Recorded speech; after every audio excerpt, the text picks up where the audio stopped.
Hi, I'm Lee Strobel. I'm the author of The Case for Christ and a professor at Houston Baptist University.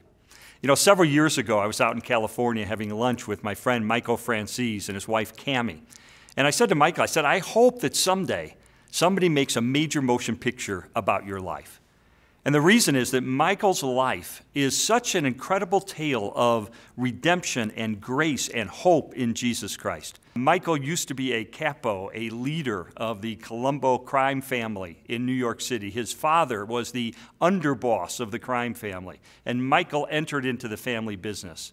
At one point, he was listed by Fortune magazine as one of the wealthiest and most powerful mafioso in the United States.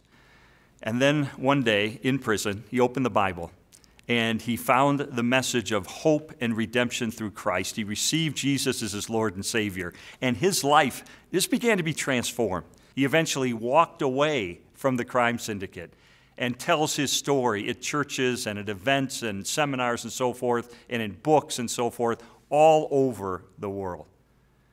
Well, they have finally made a major motion picture about the life of my friend Michael.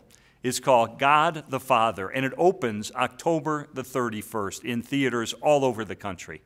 I want to urge you to support and get behind this motion picture. We need more films like this that are faith-based and yet are done, as this film is, in a very creative way. Even more important than that is that this is a film that will encourage Christians in their faith, but it's also a motion picture that we can invite our spiritually curious friends to attend, that they would hear this message of hope, and who knows what God might do in their life as a result.